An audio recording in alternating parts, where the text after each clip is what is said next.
Hi, Gareth here from Previs Education with tips and advice for schools and school leaders. Today's video is a little longer than usual as the topic is complex. Autism Spectrum Disorder, or ASD, is a bioneurological developmental disability that generally appears before the age of 3 but is difficult to diagnose at such an early age. Autism impacts the normal development of the brain in the areas of social interaction, communication skills, and cognitive function. Individuals with autism typically have difficulties in verbal and non-verbal communication, social interactions, and leisure or play activities. As of DSM-5, ASD is an umbrella term for 5 conditions: autism, Asperger's disorder, PDD-NOS, Rett's disorder, and childhood disintegrative disorder. ASD is a lifelong condition. It is not an illness, so cannot be cured. But early intervention and support can help children with ASD to continue to develop intellectually and socially. It's not known why some children develop ASD. It's currently thought to be partly genetic. However, we do know that it is not caused by vaccinations or bad parenting. These are myths and have been debunked thoroughly. So, how do we introduce an ASD inclusive classroom? Firstly, and most importantly, get to know your ASD student. What do they like? What don't they like?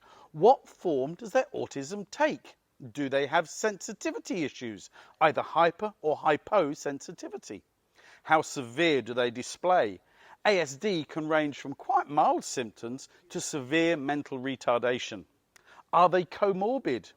Work closely with the student's parents throughout their entire academic career with you. You need to work as a team. With this in mind, your first task as a school is to create a safe environment for an ASD student. Manage anything that may cause a sensory overload, very bright light, loud noises, strong smells, and so on. A classroom should be as peaceful as possible. If a child has a noise sensitivity and you're going to play a loud audio file, let them wear ear defenders, or if it's very bright, like today, sunglasses. Educate the other students about autism before introducing the ASD student. Generally, once children understand, they're very kind towards ASD students, and that can remove a lot of pressure from the teachers and staff. Assigning 1 or 2 more mature students to mentor the ASD student also can help, but do give the mentors guidelines as to their roles and responsibilities. I had an autistic student several years ago who, after being with the same group of students for over a year, was mentored by the entire class, making my job as a teacher much easier.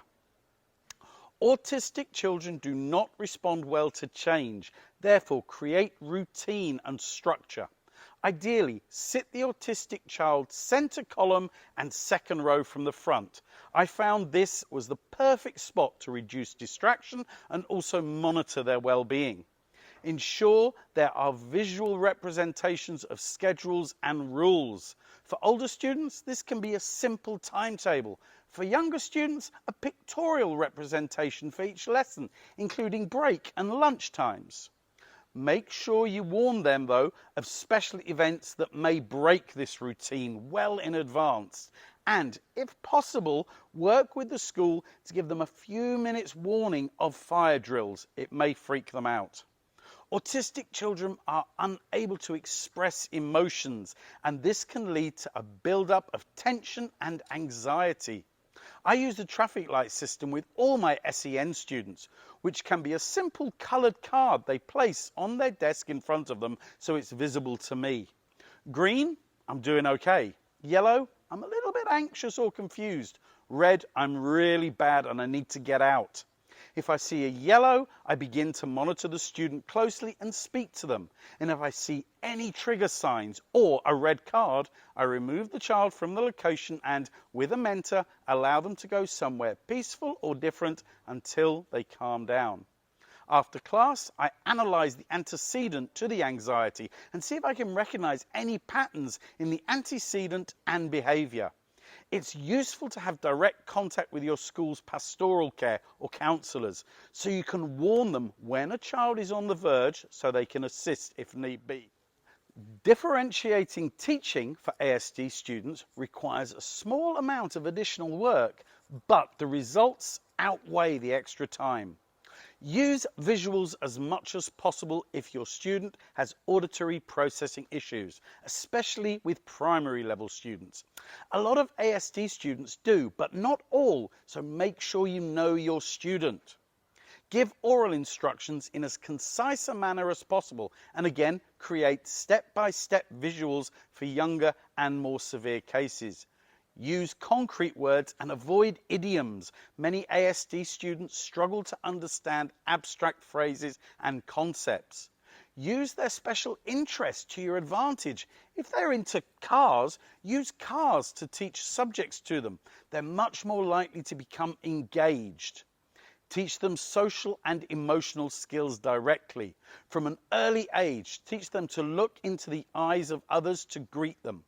Teach them how to make friends and make them aware of the behavior that will lose them friends, shouting, being rude, and so on. Part of this should include independence training, as this is often the biggest barrier to them being successful. Finally, don't stress the little things. If an autistic child says something rude to you, ignore it. If they are not in the mood one day, let them be. Patience is key. Also allow them to process their autistic brain. Just because an autistic student is engaged in another activity, it doesn't mean they're not listening. I had a student who would walk around the classroom or draw during my lessons. I would ask him concept checking questions when he did this, and he always knew the answer. He was just keeping his autistic brain in check while he was learning. Teaching children with special needs is wonderfully rewarding, and ASD learners can offer so much providing they are given a fair and equitable opportunity to learn and develop. But it requires you and your school to learn and develop as well. Thank you for listening and watching. I'll see you again soon. Bye.